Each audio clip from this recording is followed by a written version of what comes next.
खबरों में आगे बढ़ेंगे और बात करेंगे डीजीपी आईजी कॉन्फ्रेंस की। आज तीसरा दिन और आखिरी दिन है डीजीपी आईजी कॉन्फ्रेंस का। पीएम नरेंद्र मोदी, केंद्रीय गृह मंत्री अमित शाह मौजूद हैं।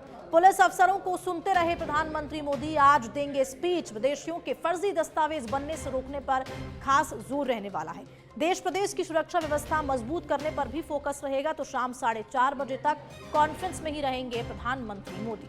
शाम 4:45 पर जयपुर एयरपोर्ट से दिल्ली के लिए रवाना होंगे। तो गृह मंत्री अमित शाह शाम 5 बजे तक कॉन्फ्रेंस में ही मौजूद रहेंगे। 5:30 बजे जयपुर एयरपोर्ट से दिल्ली के लिए रवाना होंगे अमित शाह। ये बड़ी जानकारी आपको दे रहे हैं डीजीपी आईजी कॉन्फ्रेंस को लेकर, जहां आरआईसी में 3 दिवसीय कॉन्फ्रेंस का आयोजन किया जा रहा है। और कॉन्फ्रेंस के पहले दिन ही 2 सेशंस हुए। कॉन्फ्रेंस का दूसरा दिन में 4 सेशन हुए, यानी कि बीते दिन। कॉन्फ्रेंस के तीसरे दिन यानी कि आज का दिन 2 सेशंस आयोजित किए जाएंगे।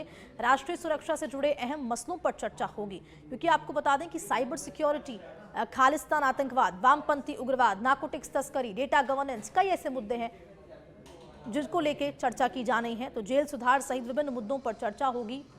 ये बड़ी जानकारी आपको दे रहे हैं।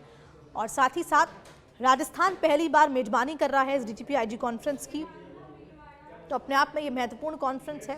3 दिन ये कॉन्फ्रेंस आयोजित हुई, आज तीसरा दिन है। और गौरव गौड़ हमारे साथ जुड़ चुके हैं फोन लाइन पे। गौरव, क्या कुछ जानकारी? आज आखिरी दिन है, आखिरी सत्र है, क्या कुछ आज कॉन्फ्रेंस में होगा? और कल जब आज प्रधानमंत्री जब नरेंद्र मोदी चले जाएंगे यहाँ से, तो कल क्या कुछ तस्वीर देखने को मिलेगी? क्योंकि बहुत बड़ा मुद्दा है साइबर सिक्योरिटी, राष्ट्रीय सुरक्षा।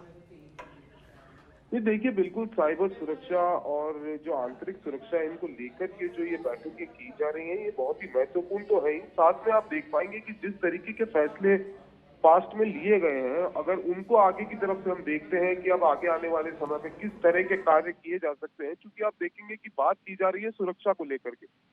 ऐसे में ह्यूमन ट्रैफिकिंग हो, चाहे इलीगल वेपन्स की ट्रैफिकिंग हो, ड्रग्स की ट्रैफिकिंग हो, तो जो भी अंतर्राज्यीय जो क्रॉस बॉर्डर जितना भी इस तरीके का काम किया जा रहा है, इनको लेकर के, क्योंकि आप देखेंगे कि पहले जो कानून लगाए गए हैं, जो कानून लाए गए थे, वो आज से 7 दशक पहले अंग्रेजों के समय के कानून में है।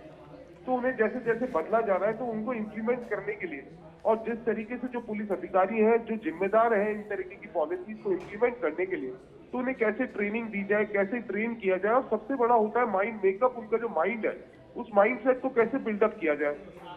क्योंकि आप देखेंगे जब 370 को हटाया जा रहा था, तो देश के अंदर काफी चर्चा थी इस चीज की, और कहा गया था कि बहुत बड़ा हंगामा भी हो सकता है, खून की नदियां बह सकती है। लेकिन जिस तरीके से इन पॉलिसीज को धरातल पर लाया गया था, उन सब के पीछे ऐसी ही बड़ी जो मीटिंग्स थी, वो शुरू से ही अपना जो है एक रोल निभाती भी आई है। और अगर हम खासकर आज की इस बैठक की बात करें, आज की इस कार्यशाला की बात करें, तो आप देखेंगे कि क्राइम जो है आजकल विदेशों से हो रहा है, और विदेशों में बैठकर, कनाडा में बैठकर कोई अपराधी जो है भारत के अंदर कोई क्राइम कर देता है। तो कैसे इन चीजों को रोकना है, और जो नेशनल सिक्योरिटी है, उसके साथ साथ जो इंटरनेशनल ग्राउंड से आप देख पाएंगे कि भारत जो है पाकिस्तान से जैसे अपनी बॉर्डर साझा शेयर करता है, बांग्लादेश से करता है, नेपाल से करता है। तो ऐसे में जो अपने सीमावर्ती इलाके हैं, यहाँ से जो है इन चीजों को बल ना मिल पाए, और इनका जो पूरा नेटवर्क है, जो खाता की पूरा इन्होंने एक तंत्र बना रखा है, उसको किस तरीके से कोलैप्स किया जाए, खत्म किया जाए। और दूसरी ओर आप देखेंगे तो जो अमित शाह हैं, वो जाने जाते हैं इस तरह के बड़े फैसलों के लिए।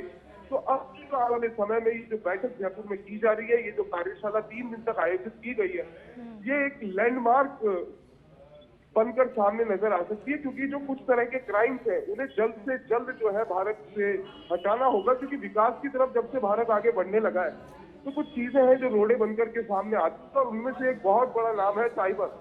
आप देखेंगे कि कोई अपराधी विदेश में बैठा हो, चाहे इंडिया में बैठा हो, चाहे किसी और जगह बैठा हो, और वो हैकिंग करके पूरे के पूरे देश का, आप देखेंगे कई बार ऐसी खबरें आती है कि पावर स्टेशन हैक कर दिए गए, जो फाइनेंशियल वेबसाइट्स हैं उन्हें हैक कर दिया जाता है। तो यानी कि गौरव देखिए, अब माना जाए कि आज आखिरी दिन है, स्पीच भी देंगे प्रधानमंत्री मोदी, और उसके बाद जो मंत्र है वो भी लगभग देखिए, क्योंकि 3 दिन का ये समय था, तो उनको डीजीआईजियों को अलग अलग राज्यों में किस तरह से काम करना है, वो मोदी मंत्र भी दे दिया होगा।